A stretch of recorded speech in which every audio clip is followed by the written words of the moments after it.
everybody. Welcome back to SHARC Doc Talk. This is with Doc T.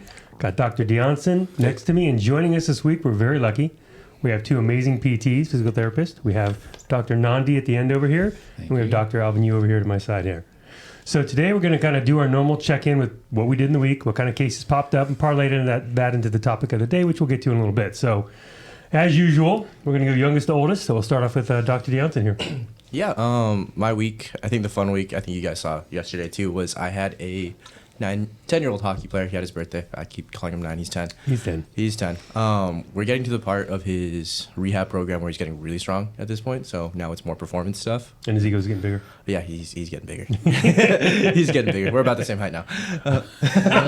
So he's growing this way. Almost as tall as you. That's great. But I showed him how to squat this week, and that was pretty fun because he was looking forward to pushing weight, but he was kind of scared at the same time. Yeah, understandable. So I put the smaller bar on him, so the women's Olympic bar on him, and just went over the protocol, showed him how to do it. He actually got 6x5 on the women's bar on a box squat, which is pretty good. That's good. Yeah, we pushed him a little bit. That nice. He was sore the next day. Or was there weight added to that? It was just the bar because he was kind of hesitant at first, so I just wanted to make sure he understood that weight isn't a bad thing. Right. So he doesn't have to over prep for the next one. But he's one of those kids where if you don't give him certain guidelines, he's not going to follow it. And if you give him guidelines, he barely follows it anyways. Barely. So And he hates the ball of doom. Oh, yeah, it's hilarious. A little roller of doom. Yeah, so we have a little die thing that has a bunch of exercises on it. Oh, that's right. Yep. Yes. Except one. One says water break. Yeah, water break. He wants to re-roll. He wants the water break, for sure. He lands on burpees most of the time. Yeah. So the last one, he landed on leg raises, and he hated every second of it. So he asked me, could I just... You know it's bad when he starts asking you, hey, could I get to single leg lunges, like walking lunges? And I was like, no, you're finishing this. This is what you rolled. With you. Yep. So that was... What if we did? That was my week. It was pretty fun. So it's been more toward the performance side, which has been really fun on my end. That's fun. Yeah, fun case to have. Yep. Yeah, mine's been a little more interesting. I've got a patient who's got basically heel pain in the outside of the heel. There was no direct trauma, but she was having pain, then went to Disneyland for 7 hours, and then couldn't walk the next day. So that was an interesting one, or has a lot of pain walking. So they got her a boot. This is going to parlay what we're talking about, but she's been interesting, like a periosteum-like inflammation thing. I can't say the full word. Periosteitis. There it is. And so we're kind of managing that, and we're going to need details about that. But that's really the only interesting thing. Everything else is pretty much the same. I got my 6-month-old pregnant young lady who's unfortunately dealing with migraines. Oh, that sucks. Yeah, she didn't have the first one. This one's like, I'm so sorry. Yeah. She's like, why? I said, it's just, you're pregnant. Just the way it is. Yeah. It's a wild card. It's basically, you don't know what's going to happen. Right. Let's see what else we got. One other patient that we just got him, he had a little stomach ailment for about a year. Got over that. He's back to normal. So we just got through kind of a phase 2, create some functional stability in the system. And so we're going to start with a beefcake move now. We're going to try to beef him up a little bit, get him buff, get him strong.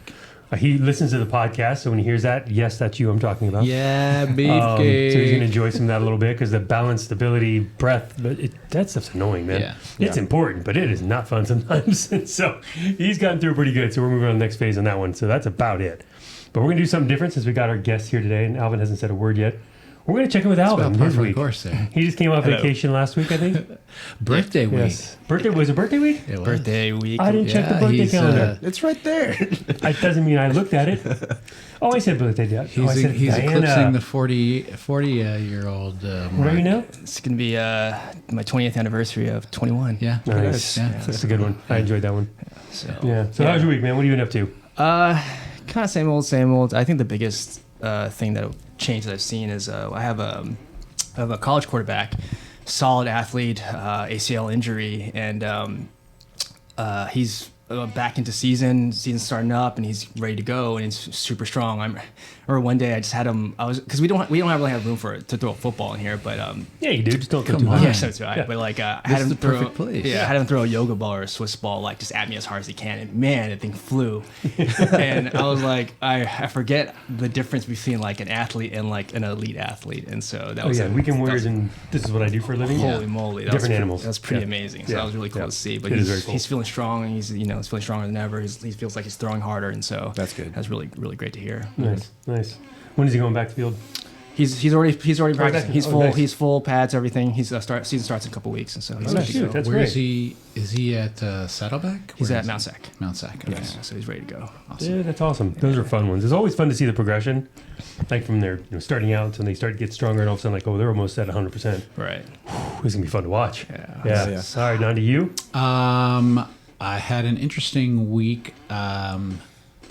I discharged a patient who is. She was diagnosed with Ehlers-Danlos syndrome about 2 years ago, which is a hypermobile Yeah, it's a college condition, defect. collagen defect condition. And the reason I discharged her was because she came in and said, I'm moving to San Francisco. So I said, okay, we're going to discharge you. Let's get much online with that. Yeah, about 2 weeks ago, she walked in on crutches with a straight leg brace around her right leg and said, I ran into a light pole on my scooter. Oh. And this was probably the fourth visit. And I had just been working on just releasing some of her muscle tension because she's very hypermobile, all of her joints, and just kind of overdoes things. And so we had done some really good soft tissue on her, and then she walked in with an x-ray of a kind of an avulsion fracture of her lateral tibial plateau. Ooh. Oh. And then was going to have an MRI to see what happened to her knee. Oh, boy. Tons of swelling, couldn't really bend her knee, tons of pain. But pain for her is like so relative because she was, after the accident, at like a 9 out of 10 pain for her, but normally she walks around at like a 7 out of 10 pain. So, Oh, it's awful. yeah, it was very, very awful. And then on top of it, her wrists and hands are kind of degrading because now she has to use crutches. So Yeah, it was. too. She came back with the MRI. MRI revealed full tear in her ACL, a complex tear in her MCL, lateral meniscal posterior root tear, but no like extrusion, and confirmed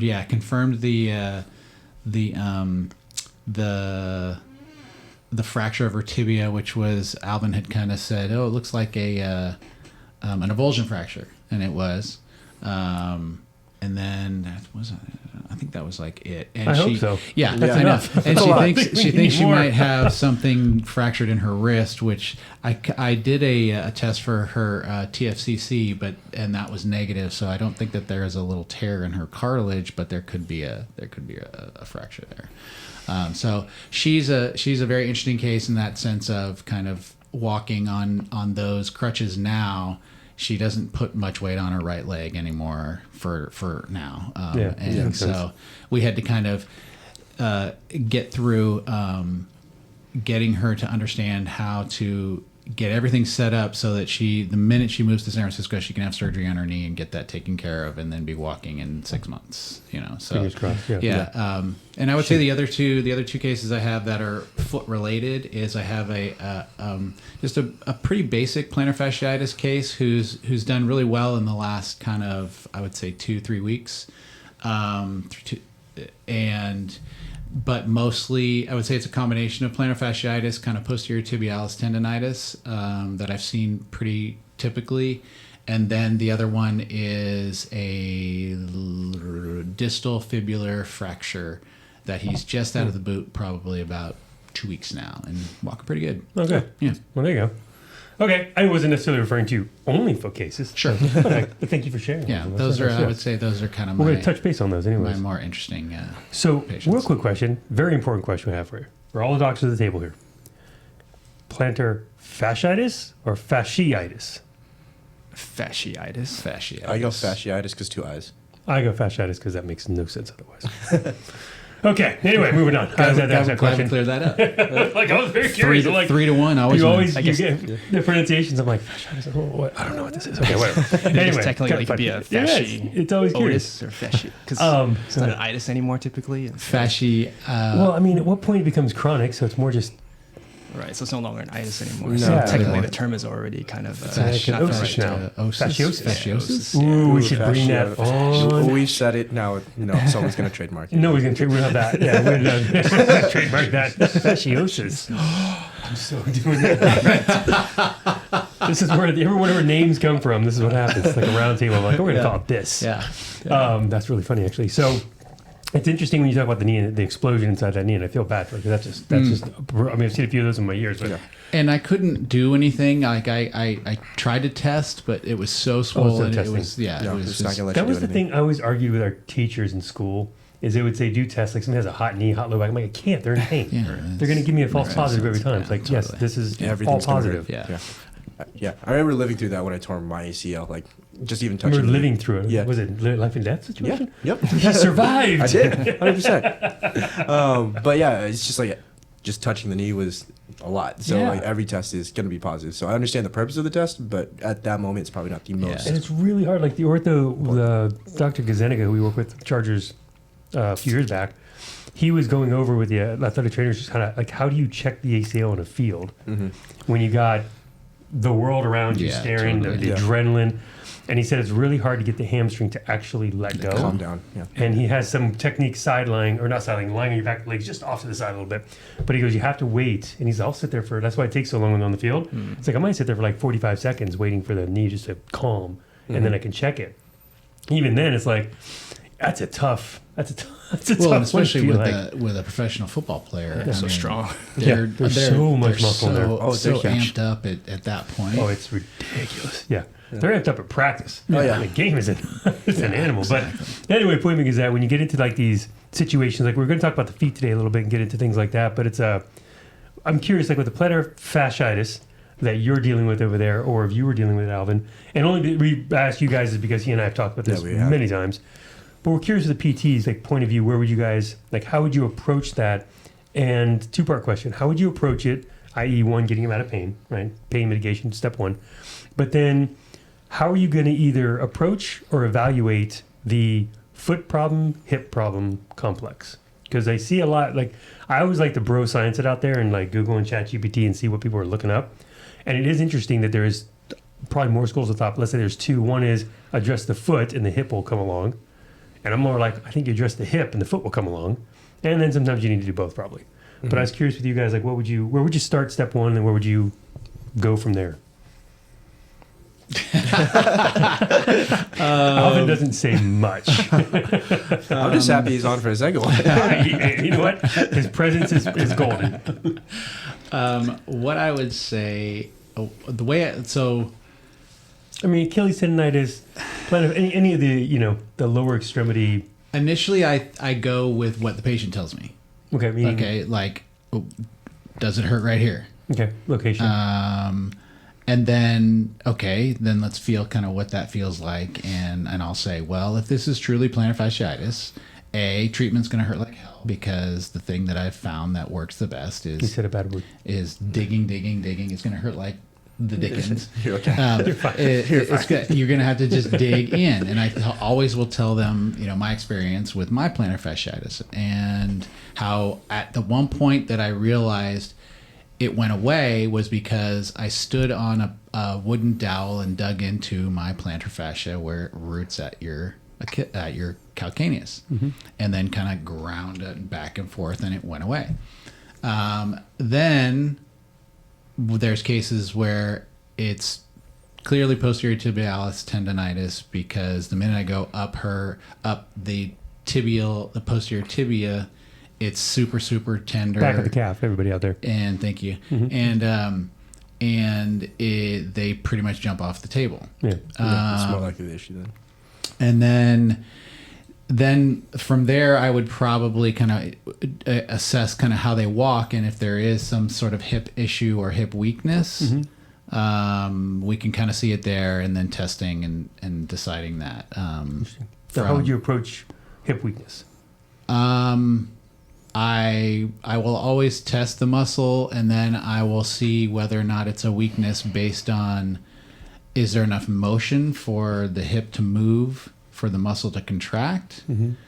If there's enough motion, then they don't have, and they can move, but they can't control kind of where I put them and how they resist my test. then I think it's something else. It's not necessarily like a weakness per se in the sense of muscle atrophy. It's more they don't have any awareness of how to kind of contract. referring to like the neurology of firing patterns. Yeah, like motor movement, motor patterns, things like that. They don't motor have control they stuff. don't have the thank you. They don't have the motor control of the muscle. There's $1 million here. We're going to figure this one out. It ain't going answer. With my patient who just kind of improved in his plantar fasciitis, he has a lot of hip issues. Yeah. He has a lot of I find almost like 100% of them do. yeah. I mean, I think everybody has hip issues. Well, and I think it's generally, also kind of like the chicken or the egg. It's like, was their hip first or was it the foot first? Was it really the hard. foot that hit the but then the foot, is it the way the foot hits the Hey, we're ground? 15 minutes in, bro. There's not even cocktails out here yet. Is it the way the foot hits the ground and how it translates up, and is that why they don't like to go into hip extension because of where they get their pain when they're walking, or is it that they have some sort of restriction like me where I've got arthritis in my hip and I can't go into hip extension because it hurts the front of my hip? No comment. Yep. All right, She-Man, you're done. Thank you. All right. Yeah, I think a lot of it's also differential diagnosis of the foot, right? Is it truly plantar fasciitis, like Nani was kind of mentioning, where the location of the pain, right? If they're poking at the heel pad itself, like the cushy part, then chances are that's probably not plantar fasciitis. It's more of like a inflammation of the heel pad, which I've seen quite a bit. Like a lot type of stuff. I mean, there's like 6 things that attach to that thing. right, and So it's really hard to say. right, and that's a different it. type of treatment versus like a plantar fasciitis, right? If it's more towards like the arch or the inner arch or the part where it attaches touches the heel pad, then maybe that's something more similar to a plantar fasciitis, right? You can also think about the tibial nerve that runs and feeds along the inner ankle, right? And that can also mimic plantar fascia pain, which is not uncommon. Yeah, so that's a good one. let's say, for example, if someone had, like Nani was mentioning, that the posterior tibialis muscle that's maybe overactive, whatever, that can compress the tibial nerve or whatever's compressing the tibial nerve on the inside. Tarsal tunnel syndrome, like all that stuff can mimic plantar fasciitis. So making sure we differentially diagnose that stuff too makes treatment a lot easier and a lot faster. And then going back towards like the hip problem, gait is always a really important thing to kind of look at. I mean, granted, if they're having pain with walking, the gait's already compromised. But let's say if they don't have hip extension range of motion, then they're not really able to utilize their glute max or glute medius as efficiently as they should, and they end up what we call in gait as an early heel rise, meaning they don't go over their big toe, right? And so when they don't go over their big toe, you can also look at the big toe. What do you call it? Early heel rise, right? So if you don't go over their big toe, like if they have big toe mobility deficits, right, they can't extend their big toe, they can't roll off of it, then they can't really utilize that windlass mechanism, right, the stretching of the plantar fascia to propel you forward, right? We shouldn't be bounding, right, tiptoeing our way through gait. We should be rolling that off and allowing the natural elasticity of our fascia or muscles to propel us forward, right? So if you're early heel raise, right, we're putting all this pressure into our calf, right? We don't allow that windlass mechanism to happen, and now our calf becomes overactive. People will say like, oh, I have tight calves. When I run, my calves are always really tight. And so now, and we know like the fascia of the calf also runs down the plantar fascia, right? And so now we're going up the chain, and if their calf is overworked, their hip is not engaged, or they're not able to get into hip extension during gait or running, then it's like, yeah, the foot and the calf takes the brunt of the... And just to not cut you off, but for people out there to put this in perspective, when you see somebody outside running, take a look at their running. Most of them are wearing shorts. Even if you've got the women with the pants on, but they're tight. Look at the calves. And it's a clear indicator. Generally, you're going to see someone with really well-developed calves running. They're generally going to have that kind of toe gait, like we're referring to. Exactly. Where instead of having hip extension and running, because jumping rope and running, those are hip activities, not calf activities. Right. Even jumping, just in general. But the calf has a play in it. But they tend to divert, like stress, if you will, to that. I was curious, so... Oh, continue. I think going with that, I think that's a great point, right? Looking at how the running mechanics, you'll also see something called a heel whip, right? A lateral heel whip, meaning like they don't really go to their big toe. They'll kind of escape the big toe, and they'll do this outside their hip. So if outside their heel. So when you walk behind them, they're like this when they're walking. So they're not going to hip extension. They're not going onto the big toe, but the foot and the calf just takes all of it, right? And so it's kind of a big indicator. You mentioned something important that I think most people don't understand what what it is, but windlass mechanism, right? Why is that important? So that's the stretch.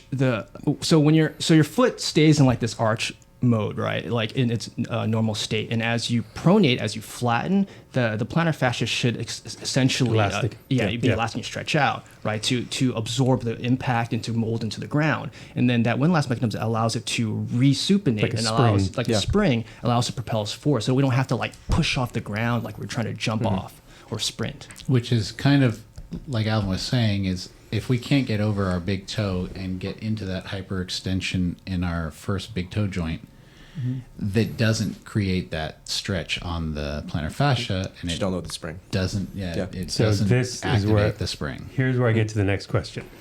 This is why I love talking about feet. Okay, so then let's talk about the sofa cushion shoes. Oh yes. So if we're talking about the inability, right, and we have muscles that are being inhibited by one way or another, and we have this windlass. Yep. Is that all right? Yeah. Just. I'm so far out of school, I've forgotten half the things you talk about. I'm like, I have to look that up. I don't remember the name of that. That was like my favorite thing to talk about. It was because it's cool. It is really a cool concept. But that's predicated on a barefoot gait, not a sofa cushion shoe. Yes. So how does, in your opinions, because I have my own, of course, as you guys all know, how does that shoe cause or create or enable a dysfunction that might then lead to a plantar fasciitis tib posterior Achilles problem? I think it in my experience, when I first developed plantar fasciitis, I had been running on a very rigid soled shoe, which I loved because I felt like it was an old Adidas shoe. Okay, flat. Yeah, it was a flatter shoe, and it was designed for running. It was like a. What's funny is when it comes to those shoes, they were just designed not to step on a nail and get poked or cut your foot in glass. Jeez. It's beautiful. Love Adidas. Yes. God bless them. All day I dream about them. And I remember thinking that it held my foot and my arch where I wanted it to be when I ran. And then they didn't have the same model, so I think I got a different model. And it was literally, like you said, walking on pillow cushions. And I could feel my whole arch collapse in the shoe and then rebound every time I ran, regardless. And I think I was more of a heel-toe runner at the time. I was very young. We're running track and stuff, so I was trying to stay on my forefoot. But regardless, with just normal running, I was kind of running on that heel-toe. And I could feel every time my heel hit the ground and then my foot rolled through, my whole foot would cushion and kind of stretch out. And I thought, that's a really weird feeling. And then a month later, I had pain in my foot. And I think back to that all the time about, it went from a stable, rigid shoe to a super soft, supportive. Well, I think now the reason we would give someone that shoe is if they had a very, what we call pes cavus, right? That hardened arch that's higher than what normal would be. And to give them that flexible shoe so that they can actually get into a normal pronation where it's normal for their foot. Interesting. And I have an interesting story about that too. But to kind of backtrack on other things that I would look for, I had an experience where I sprained my ankle. It was an inversion sprain, yeah.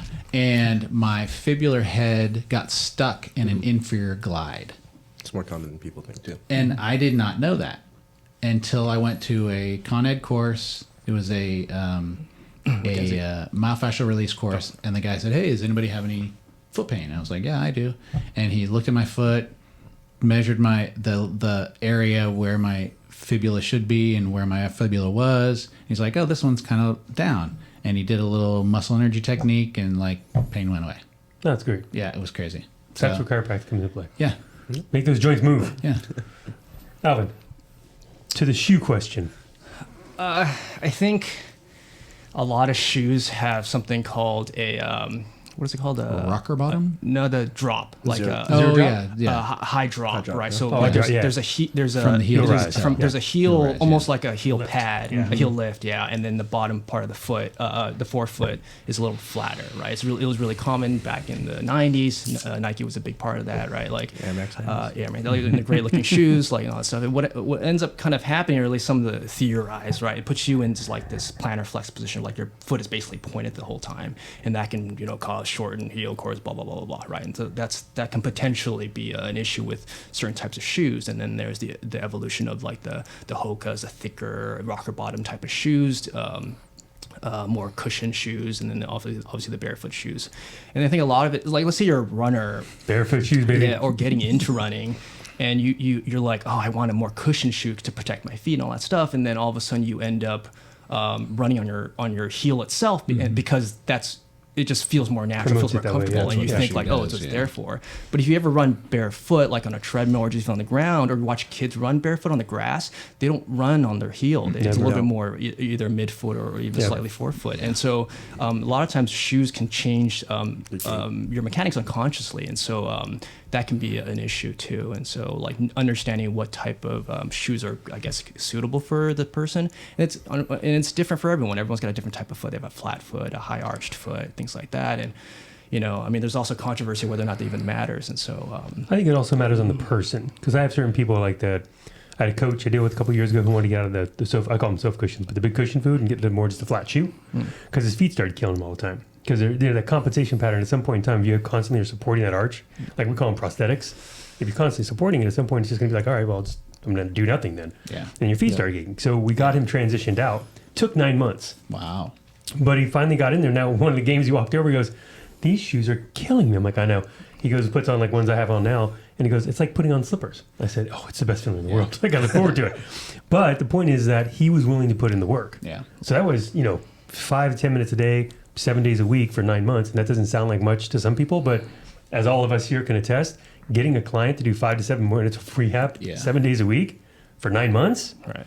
That's not easy, man. That's committed right there. So we always say, we have to, we're not here to change your world, but we're here to help it as best we can. So that means, like Alvin said, we just got to find what's the best suitable shoe. And then if you're willing to put the work in, you can get from A to B. But if you don't, then that's fine. Just be aware of these other things. Which brings me to we started a workshop with our roller stuff, but we start off with rolling out the feet. Yeah. That's one of those, I think, gold mine things we can teach a lot of clients to do just in general, regardless of shoes and running and gaits and all the stuff we're talking about in opinions. But rolling out the tissue is always good. Always. Hit the calves, always good. Like, I've always been a firm believer that from the knee down, if you take care of that into your 60s and 70s, you're going to be a lot happier person. Yeah, for sure. Just in general. Like, Well, I did that mobility stuff the next night at home. And it was we were great. sore. So that's nice. I got it. Was like, oh my god, I'm so sore. I was through it 3 days straight. So like my calf was so that's sore. true. That's right. I forgot about that. Oh man, it's a painful process. But I mean, that pain is just weakness leaving the body. Sure. That's all that is. Exactly. And it's brutal. But it's interesting because when you get into walking mechanics like in gait, and so I used to teach a CrossFit endurance class years ago, and we traveled around the U.S. and whatnot. Went to Mexico once. It was kind of fun. But we had, I think, only one person out of the 13 or 14 class that I taught that we took, because we take off the shoes, we take them outside, prefer grass, sometimes with concrete, but if you're running right, you'll be fine. Yeah. And we videotape them just from the side. Nobody runs by and you can see the bouncing and all the stuff. Pop the shoes off, do it again. We only had 2 people, one guy, we couldn't get him to get off his heel.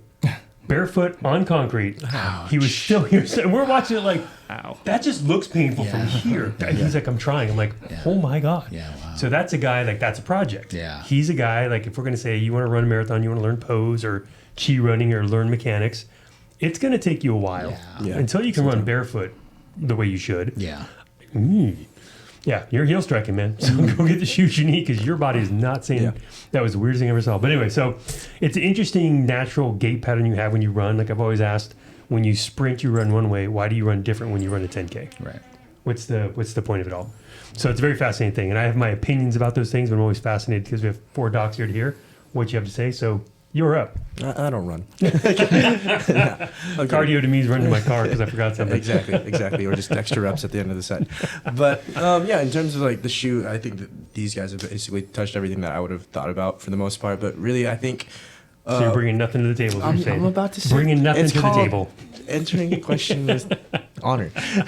With honor and protocol. We've got to let his elders speak first. Exactly. I like it. But usually what I've said is like, let the foot do what it needs to do. So if we're putting any like prosthetic at the bottom of the foot where we can't let it do its thing, can't let it shorten, can't let it lengthen, get to the positions that it needs to, we're just... Or the windlass effect? Yeah, get to the windlass. I'm trying to say it normal. But if we can't let it do its job, we're kind of limiting what the body is able to do in general. So I do feel I agree with that. You start limiting it up to chain. Yeah, so now do the calves have to work harder, hence the tighter calves, or do the front of the calves for the shin splint feeling, is it shin splints or not, is it not shin splints? Those become a problem, and then now the hip flexor has to work a little bit harder. So it's the whole chicken and the egg thing. Is it the foot thing, or is it a hip That's thing? That's really tricky, yeah. Yeah. I say why not attack both? Just because you're there. Yeah. I do find that it seems like you have to treat one and then fix the other. Yeah. So like treat the foot and the Achilles, the ankle, the joints, and all the stuff in there. Make sure that stuff's okay. Yeah. And then strengthen the hips.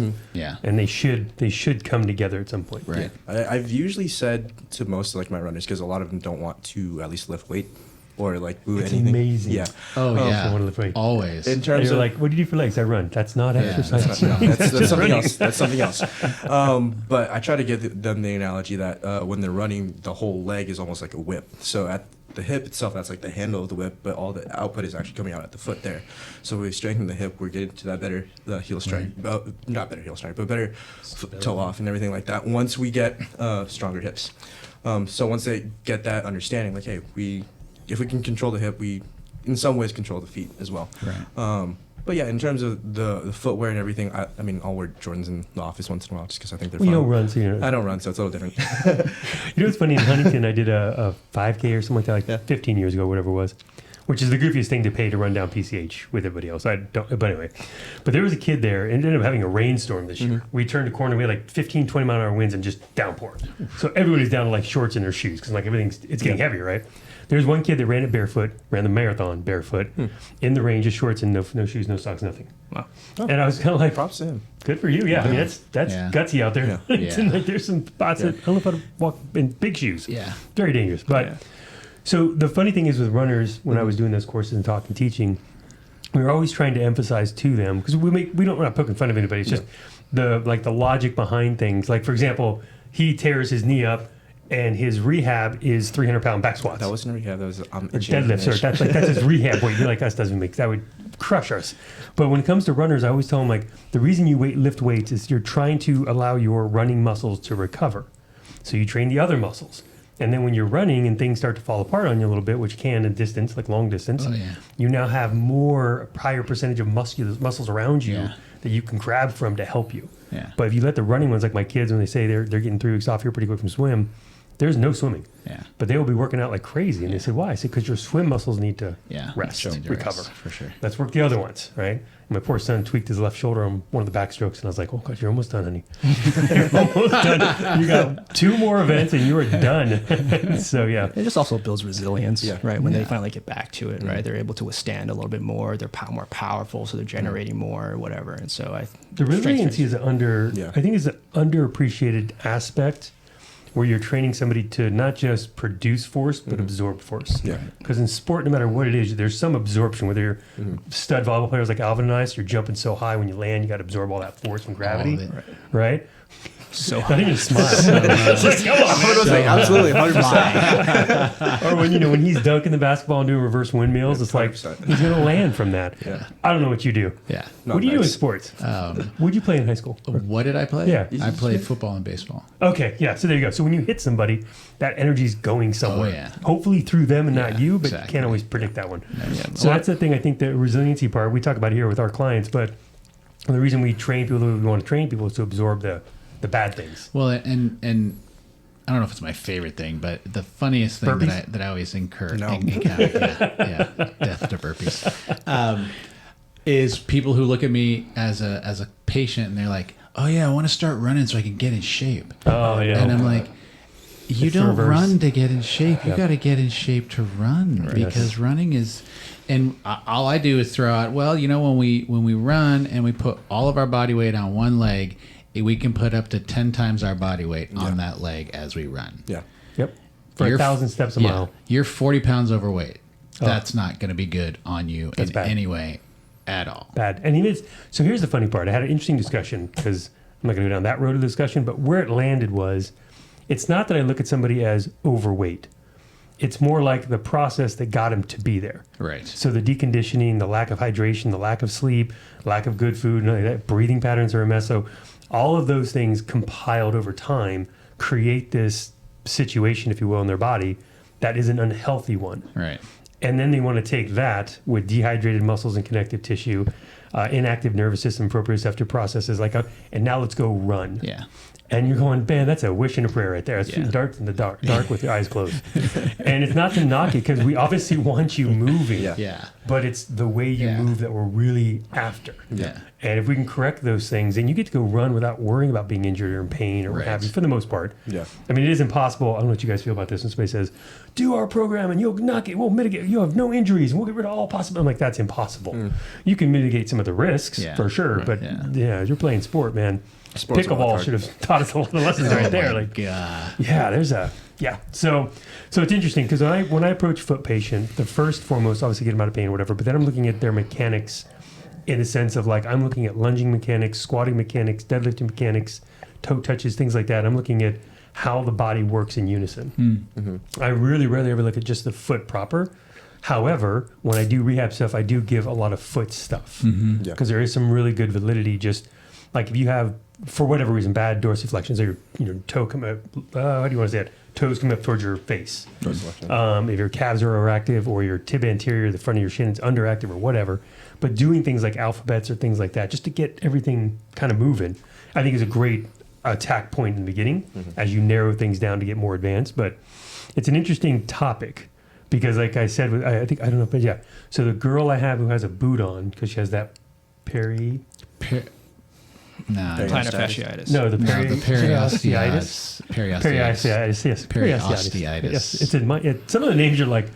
Yeah. Bring back inflammation of the bone. Fasciosis. Fasciosis. But she came in with that, and the therapist she's seeing was telling her to start trying to walk normal in the boot. And I'm like, that boot's got a 2-inch lift on it, and you're wearing a Vans. It's just you're off. Already off. There's no way to have a quote unquote normal gait pattern. Maybe throw the hook on another foot. Go get two boots, and fashion them up, and that's cool. She's at a wedding, I think, this weekend. So I go, you wearing heels? She's like, yeah. I said, I'm sorry. Trying to match up the boot with the heel. But it's one of those things in my mind. I thought, well, that's just going to put you in a bad gait pattern, right? And then we send you somebody like Alvin or Nandi, and they're going to like, what has happened to you? Because now we got to start all over again. Yeah. And I was like, I'd rather just get you out of pain, work on the foot stuff, and then kind of go from there. You guys' thoughts on that idea? The boot, I mean, I love the boot for that first initial 2 to 4 weeks just to get everything to calm the frick down, because if you got a bad one, it sucks, man. But what do you guys think? I don't personally like boots at all. Okay. I understand, like, if you need to calm it down for, like you said, like 2 to 4 weeks, that's fine. I mean, I've seen plantar fasciitis patients, and they were given like 2 boots for both their feet, and they're under for like 3-4 months before they see anyone. 3-4 months. And they're just like, okay, stick around 2-3 months or 3-4 months, and then go see a physical therapist. And it's like they're in their worse, right? If you don't have to wear, if you're in a single boot, then they have these like elevators for the other foot. Like that's like the minimal, at least you can try to do, and at least that'll help adjust the compensation in the gait. But it is pretty hard to try to normalize gait with a boot. I mean, you can do the best you can. You don't want to be like waddling and practicing waddling, but you do want to try to do the best you can. And you want to be out of pain as soon as you can, so that way when you're out of the boot as soon as possible, you are normalizing gait like ASAP. And the reason we want to do that out there, just for people watching, is so the biggest thing is like surgeries aren't, other than putting you under, the surgery isn't the hard part. It's the rehab afterwards. You get a shoulder, an ACL, a hip, whatever. It's a nightmare afterwards, because you're doing surgery, and connecting the tissues again, or whatever the surgery might entail, is pretty straightforward. There's not a lot of like super secrets like, oh, I'm not sure about that. The surprise after you wake up is, how did your body respond to it? How did it accept if there's new materials in there or whatever? And then how is it going to respond to now the rehab protocols? Now we're going to get you back onto whatever it is. And the first few weeks are always horrible.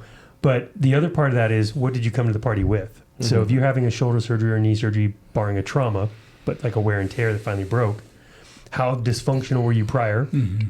Now you have the surgery, which inhibits everything. Once you start cutting things open, especially the shoulder. It's a compressive joint. You decompress that joint, and it's kind of done. So now you got to really rehab and focus, and that's where the hard part is. Yeah, and it's an interesting process with like the boot thing on the feet. I know it's the shoulders, but for the foot, because I have had orthos say they don't like boots at all. And I say, what if you have somebody who's like got a partial Achilles tear? That kind of thing where you're trying to unload any motion there and just let it, I guess, solidify is the best way to look at it. And they were still kind of like, I'm still not a big fan. Even with a partial Achilles, the boot is mainly for the pain initially, all the swelling, all the inflammation. But once that's gone, they still got it. I mean, the Achilles is not the only thing that holds your foot together, right? There's so much other tissues around it that'll keep it. Because like the Thomas test, like that's how we decide whether or not, it's a test to decide whether or not you have an Achilles, not decide, but shows whether or not you have an Achilles rupture. You can have false negatives, right? Because you have other tissues that can also contract the foot. Right. And so, and your Achilles is pretty strong. So even with a partial tear, I've had several partial tears, and once we're out of the boot, hopefully within the first month, like we get them going. We don't stretch a ton. We obviously want that tissue to start to heal and scar up a little bit, but we do want to try to get that range of motion back and start weight bearing as soon as possible. Yeah, for sure. For all the reasons we talked about, the proprioceptive stuff, the hip stuff, everything. Yeah. It's a fascinating thing to explain to a client when you're trying to encompass everything we're talking about here in a 45-minute window in a 5 to 10 minute conversation. Right. So because we really want patients and clients to truly understand what's going on in our brains. Yeah. Because we're not just looking at you like, oh, you got an owie, let's fix the owie. We're like, well, we got an owie. Where did it come from? How did it come? How are we going to get you back to normal? So you're not back in my office with the same problem again in 6 months, which all of us who've been in for a while have seen that. I'm not sure if you had those cases yet, but you'll get those ones that 6 months later, you can almost clock it. Like, oh yeah, you'll be walking in my door in April. Yeah. Why? Because you're not doing any of this stuff, and the pain is just the easy part. Getting you back to normal is more challenging. So yeah, we like to say, like, when you come in here, we don't want you to get you back to normal because normal got you here, right? You need to be back to better than normal. Yeah. Mm-hmm. Yeah, and it's really, I mean, the name that we have, the reason we got here too is sustainable health and everything with the athletic rehab clinic, like these ideas, is to truly fix that health mindset, is to be like, okay, we're trying to be healthy and do as much as we can to help you out, give you tools like, rollers and things like that and all these whatever supplements and whatever, just kind of help you get to where we want you to go or where you want to go. So it's tricky. Yeah, it's tricky. Absolutely. But the foot thing is always interesting. So thanks, guys. I'm glad you shared. Anything else you guys want to cover on that? I had just a real quick, interesting conversation, and I tend to have this one with most patients who have some sort of like cast or brace or sling or whatever. He asked, well, how long is it going to be before I'm normal? And I was like, well, bone heals in this amount of time, tissues heal in this amount of time. We need scar tissue for benefit of, just kind of support. And then, but I said that the timeline shifts every time you get to a major point. Once you had surgery, that timeline starts there. Once you're out of the first initial cast, you restart a timeline. Once you get out of the boot, there's another timeline that starts again. Once you can actually, and I think this goes to what Alvin said about getting your foot on the ground and getting it moving and getting the muscles to react.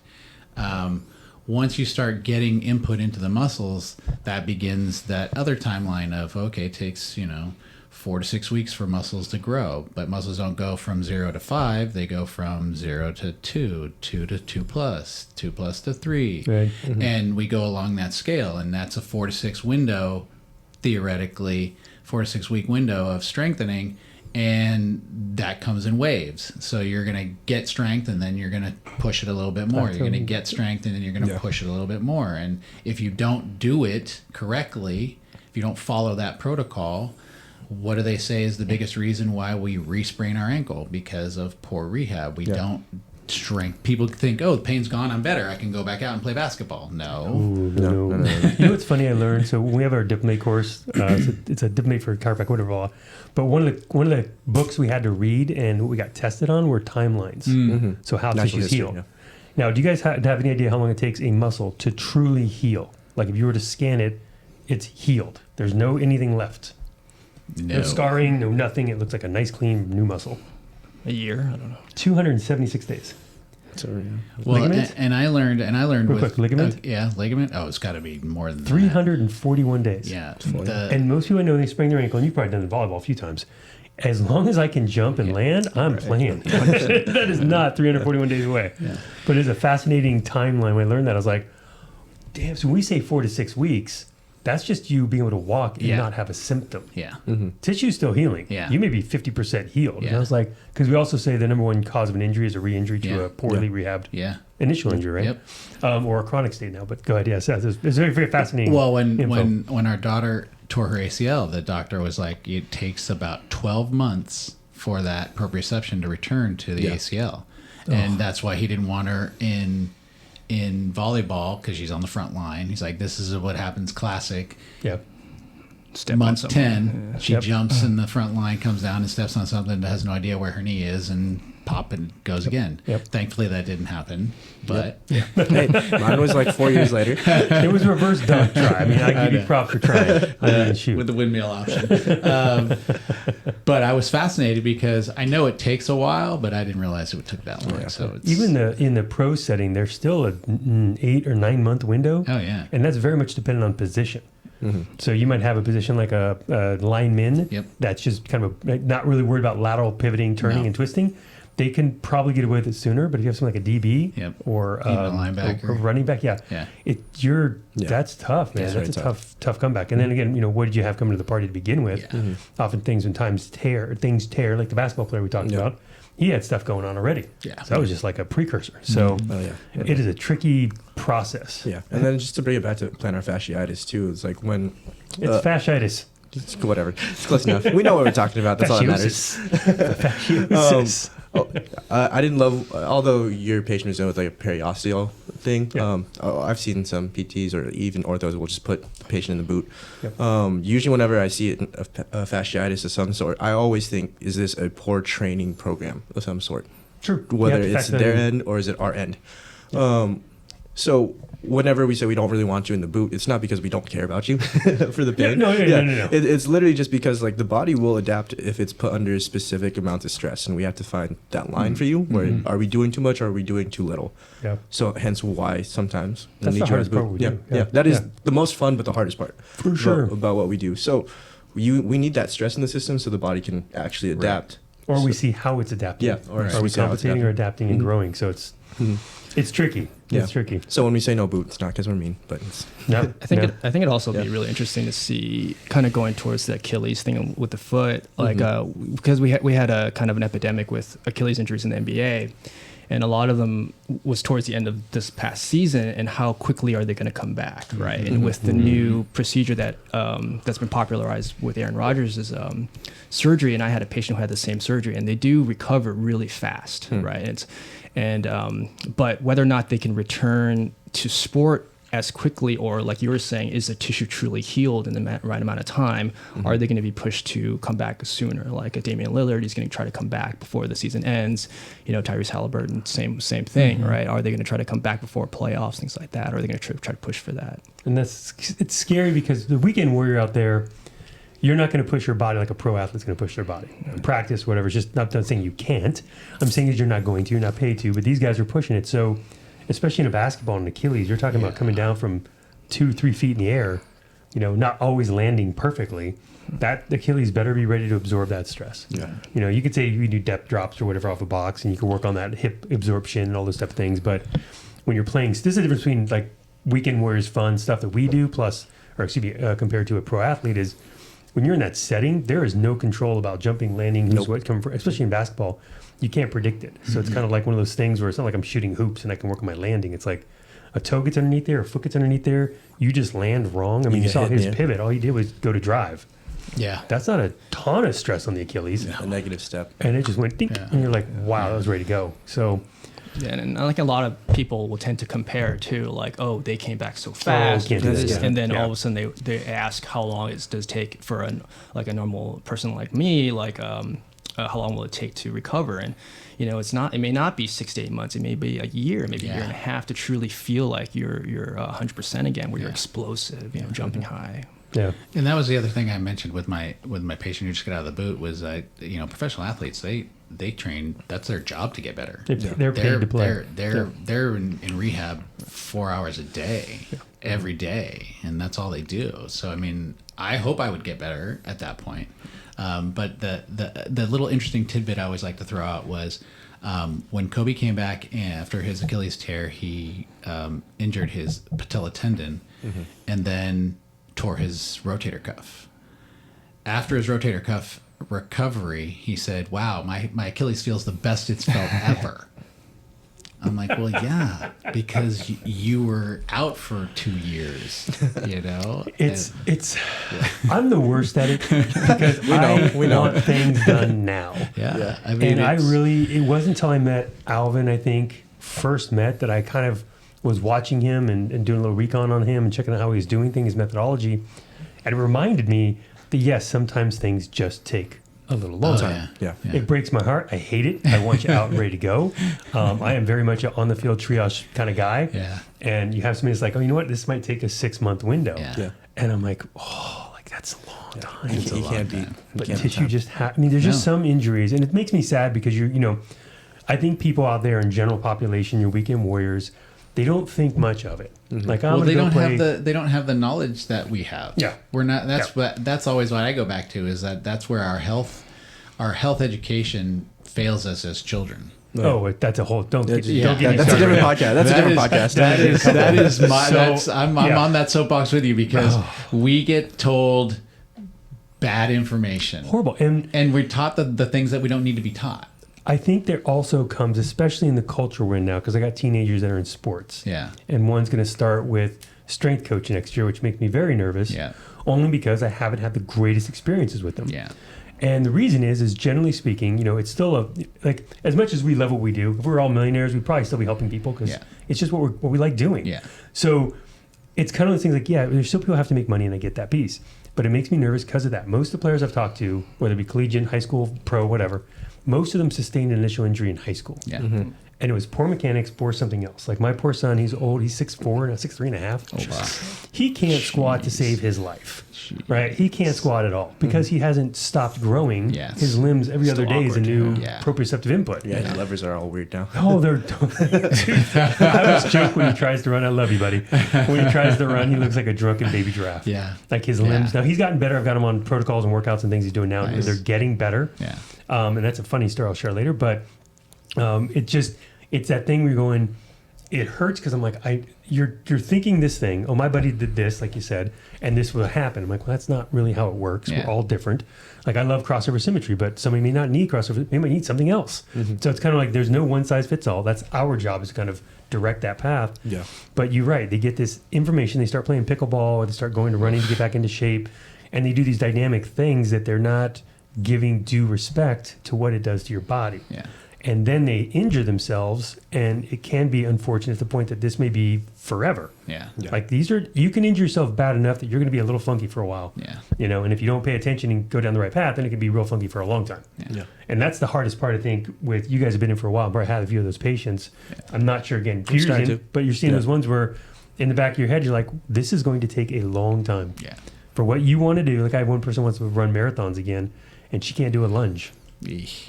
Just to lunge without her body collapsing and just, giving the whole breakover. Yeah. I'm like, well, we got to work on that to do that.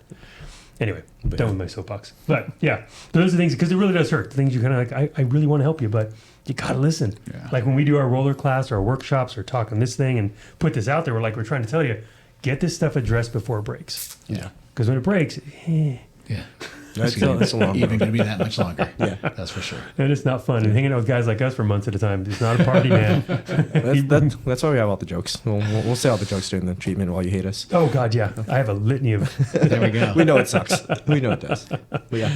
I think I'm laugh and cry simultaneously, and we're not sure what from, the joke or the thumb. A little bit of both. But anybody else got anything to put as far as that goes? I think, kind of going back to shoes, I'm really into like basketball shoes. I use basketball shoes for volleyball, and I'm not a big orthotics person like we were talking about before, like things where it controls your arch or like it has an arch support for you. But what I have found that has helped me a lot is insoles, and the difference between an insole and an orthotic is simply like it's almost like an extra layer of a cushion and a little bit of support. So there's some insoles that have a little bit of a heel, almost like a heel cup to kind of maintain a heel support, right? Because there are a lot of shoes that have that, what do they call that? It's the back part of the heel that maintains the shape of the shoe itself. I always thought it was a heel cup.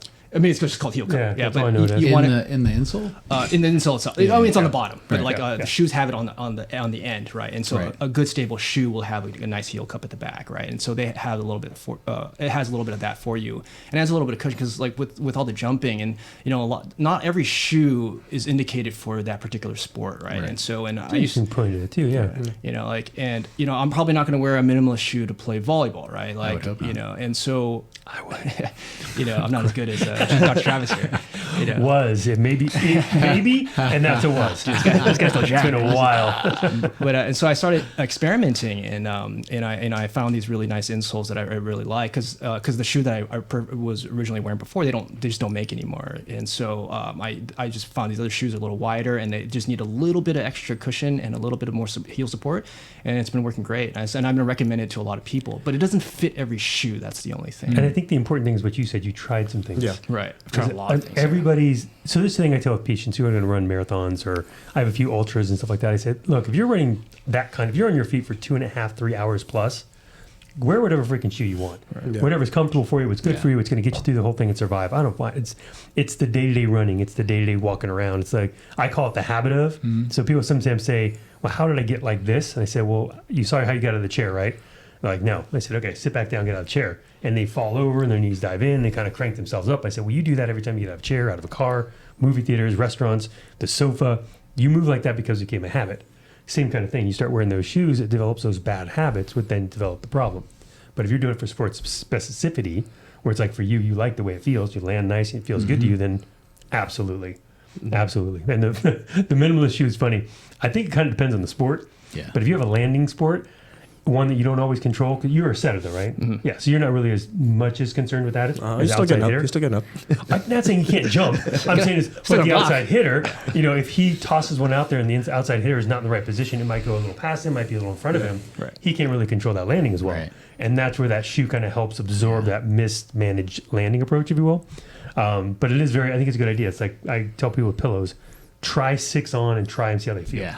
Yeah, Find the one that fits. And it's almost like I've seen the opposite now. Like, like with runners, it's like these super cushion shoes. And then with basketball and volleyball, it's these more rigid shoes, like for performance. Yeah. I'm just like, oh man, I've tried some of them. Like, wow, they're really rigid. And it's because they're supposed to help, give you more explosion. Supposed to jump higher. I see. Right. Shoes making you jump higher now. And got it. For sure. And the G Brown cushion ones? Yeah, and so nice. I was like, load. yeah, and it's it's marketed heavily, and a lot of people wear them, and some people seem to like them and stuff. But when I've tried them, like, but they're man, like $200 shoes, right?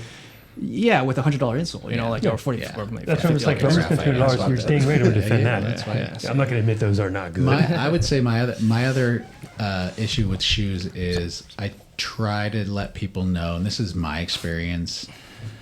When you put a shoe on, the shoe should fit like it's always fit, like you're putting on a sock. Yeah, you shouldn't have to wear it in. It shouldn't have to wearing wear it in shoe is like the worst thing. I'm just going to wear it in. Yeah. I'll just break it in. I'll break it in. I'll break it in. Yeah, I'll break it in. Yeah, I'll break it in. Like, no, absolutely not. And certainly, and I will say on one flip side though, to wrap this sucker up, also don't try a new shoe the day of the race. No, that's the worst. It doesn't mean you have to wear it in or what is it? Break it in. It just means have it on a little bit so your foot's used to it. We're all on the same page. At least a good week. At least a couple runs on it. 50 miles. Come on.